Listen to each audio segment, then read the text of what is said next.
Hello everyone, welcome back to Rohini Mallesh vlog. ಇದು ನನ್ನ mini vlog. ಇವತ್ತು ಮಕ್ಕಳಿಗೆ ನಾನೊಂದು ಆ್ಯಕ್ಟಿವಿಟಿ ಮಾಡಿಸಿದ್ದೆ. ಸ್ನೇಕ್ ಆ್ಯಕ್ಟಿವಿಟಿ ಅಂತ ತುಂಬ ಚೆನ್ನಾಗಿತ್ತು. ಅದನ್ನು ಸರ್ಕರಲ್ಲಿ ಬರೆದ್ಬಿಟ್ಟು ಮಕ್ಕಳು ಕೈಲೇ ಸಿಸರ್ಸಲ್ಲಿ ಕಟ್ ಮಾಡಿಸಿದ್ದು. ಮಕ್ಕಳಂತೂ ತುಂಬ ಚೆನ್ನಾಗಿ ಎಂಜಾಯ್ ಮಾಡಿದ್ರು. ಇದರಲ್ಲಿ ಹ್ಯಾಂಡ್ ಮತ್ತು ಐ ಕಾಂಟ್ಯಾಕ್ಟಿಂದ ಮಕ್ಕಳು ಮಾಡಿರೋ ಆ್ಯಕ್ಟಿವಿಟಿ ತುಂಬ ಚೆನ್ನಾಗಿತ್ತು. ಮಕ್ಕಳು ಅಂತೂ ಸಿಕ್ಕಾಪಟ್ಟೆ ಎಂಜಾಯ್ ಮಾಡಿದ್ರು.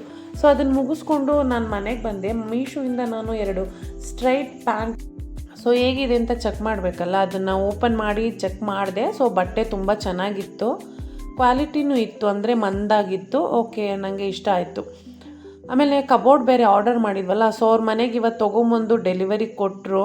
ಬಟ್ ಅವ್ರು ಫಿಕ್ಸ್ ಎಲ್ಲ ಮಾಡಬೇಕಾದ್ರೆ ನಮಗೇನು ಅನಿಸ್ಲಿಲ್ಲ.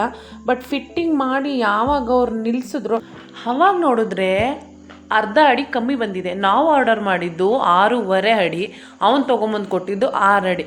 ಅಯ್ಯೋ ದೇವ್ರೆ ಅಂದ್ಕೊಂಡು ಇನ್ನೇನು ಮಾಡೋದು, ಅವನ ಹತ್ರ ಮಾತಾಡ್ದೋ ನಮಗಿದು ಬೇಡಪ್ಪ ಅಂತ. ಅವನು ಓನರ್ ಹತ್ರ ಮಾತಾಡ್ಕೊಳ್ಳಿ ಅಂತ ಬಿಟ್ಬಿಟ್ಟು ಹೋದ. ಇದನ್ನು ಇಟ್ಕೊಳ್ಳೋದಾ ಇಲ್ಲ ವಾಪಸ್ ಕೊಡೋದಾ ಅಂತ ಇನ್ನೂ ಯೋಚನೆ ಮಾಡ್ತಾಯಿದ್ದೀನಿ. ಓಕೆ, ಮತ್ತೆ ನಾಳೆ ಸಿಗ್ತೀನಿ. Thank you for watching.